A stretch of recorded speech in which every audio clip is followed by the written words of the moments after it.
কি বলবো, দুঃখের কথা, মনে আমার অনেক ব্যথা। তো ইদানিং কিছু কিছু কমেন্ট আসতেছে আমার টিকটকে কিংবা ফেসবুকে, ইউটিউবে আসতেছে দুই একটা। তো কি বলবো, আসলে যারা এসব কমেন্ট করো না ভাইয়ারা, হ্যাঁ, তোমাদের হচ্ছে রুচি খারাপ, রুচি ভালো না। তো তোমাদের রুচি নাই, বুঝছো? রুচি আনার লাইগা ওই বাজারে যাইয়া ডাক্তারের কাছ থেকে ভিটামিন আনো, ভিটামিন এনে ভিটামিন খাও, খাইয়া রুচি বাড়াও, বুঝছো? কি বলবো, মানে আমি মোটা, আমি খাটো, এতেও তাদের প্রবলেম। তো তোদের প্রবলেম কি ভাই, একটু আমারে বল, তোদের প্রবলেম কি? তোদের কি ঘরের বউ হব আমি, নাকি তোদের বোন আমি? সেটা বলে, সমস্যাটা কি তোদের? হুম? আমারে আল্লাহ মোটা বানাইছে, আমি মোটা হইছি। আমারে আল্লাহ খাটো বানাইছে, আমি খাটো হইছি। তোরা যে এগুলো কমেন্ট করিস, হ্যাঁ, তোরা কি আদৌ কি শিক্ষিতর মানে পরিচয় দিস, না মূর্খের পরিচয় দিস? হ্যাঁ, মানে এই কমেন্ট গুলো করিস মনে হয় তোদের শরীর, তোদের চেহারা তোরা নিজেরাই নিজেদের মানে নিজেদের তৈরি করছিস। তোদের আল্লাহ তৈরি করে নাই, তোরা নিজেরাই নিজেরা তৈরি করছিস। বোঝা গেল? এই জন্য আমারও ওরকম তৈরি করতে কোষ। আজব এদের জ্ঞান বুদ্ধি বলতে মানে কিছুই নাই। আর মানে মাজাদ ভাইদের সাথে ভিডিও বানাই, অনেকে অনেক কথা বলে। হ্যাঁ, তো তারা আমারে সাপোর্ট করে, ভালোবাসে, তাদের সাথে দেখা হয়েছে আমার এলাকায়, তারা কিন্তু আইছে। আসার পর তাদের সাথে ভিডিও করছি, তো অনেকে অনেক কথা বলতেছে, বাজে মন্তব্য করতেছে। হ্যাঁ, তো কি বলবো, তো তোমাদের ওই কমেন্ট দেখলে বোঝা যায় যে তোমরা ছেলেরা কতটা ভালো। যে অন্য একটা ছেলের সাথে ভিডিও করলে তাতে বলো ভাইয়া এ করছো নাকি, ও করছো নাকি, হ্যান ত্যান 717, মানে এক টিকের ভিতরে এক প্যাকেট বিরিয়ানি। তাহলে কি কি বুঝাতে চাও? তাহলে তোমাদের ছেলেদের চরিত্রই মনে হয় ওরকম, তোমরা মনে হয় ওরকমই খারাপ, তাই বুঝাতে চাও না? শোনো, হাতের পাঁচটা নগল কিন্তু সমান না, তেমন সব ছেলেরা সমান না।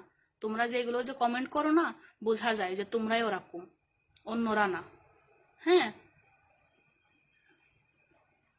অন্যকে কমেন্ট করতে গেলে 100 বার ভাববা যে কি বলতাছি। তোমার সাথে কি আমার কোনো শত্রুতা আছে? আছে? আর তোমাদের যদি আমাকে ভালো না লাগে, এত যদি তোমাদের অপছন্দ, আমি আমার ভিডিও দেখো না, আমার ব্লক করে দাও ভাই, আমার ভিডিওগুলো দেখো না। আমার যারা ভালোবাসে তারা দেখবে, এটাই মানে যথেষ্ট আমার জন্য। হুম।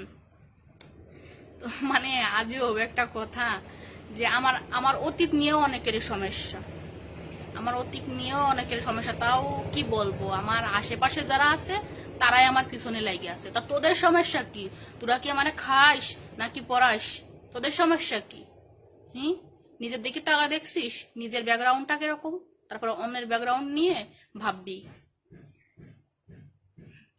নিজেকে আগে চেঞ্জ কর, তারপর অন্যকে ভালো জ্ঞান দিতে আসবি। আমি ভালো, আবার আমি খারাপ। কারণ কি, যে আমি যে যেমন তার সাথে ঠিক তেমন ব্যবহার করি, ভালোর সাথে ভালো, খারাপের সাথে খারাপ। যাদের কি বলবো, যাদের পিছনে 100 ফুটো, তারা আবার অন্যের মানে অন্যর ঘরে চোর ধরতে যায়। যারা পরের ঘরে চুরি করে তারা আবার অন্যের ঘরে চোর ধরতে যায়, বিষয়টা হলো এরকম। হুম। তো সবার জীবনে কিন্তু কোনো না কোনো কাহিনী থাকে। তো সেই কাহিনী আমার জীবনে আছে, সেটা আমি বুঝবো, আমার লাইফ আমি বুঝবো, তোদের তো বোঝা লাগবে না। তোদের কি আমি, তোরা আমার পিছনে লেগে রয়েছিস কিসের জন্য? হ্যাঁ, ভালো হয়ে যা, ভালো হতে পয়সা লাগে না। আজব মানুষের এইসব কমেন্ট দেখলে আমার না হাসি পায়। আবার দেখতেছি ইদানিং কয়েকটা কমেন্ট আসতেছে, আপু আপনি কি প্রেগনেন্ট? আমার কোন দিক দিয়ে দেখলে মনে হয় যে আমি প্রেগনেন্ট? কোন দিক দিয়ে? আর আমি মনে করেন যে এই সব থেকে আমি টাকা কামাইনি, টাকা কামাইনি। আমার পেটে যদি বাচ্চাই থাকতাম, যদি প্রেগনেন্টই হতাম, তাহলে হচ্ছে আমি ওই ভিডিও করে বেড়াতাম না। হ্যাঁ, ভিডিও করে বেড়াতাম না, কারণ অন্যদের মতো অতটা রুচি আমার খারাপ নাই যে পেটে বাচ্চা নিয়ে আমি ভিডিও করব। আমার ভিডিও আগে না। বুঝা গেল?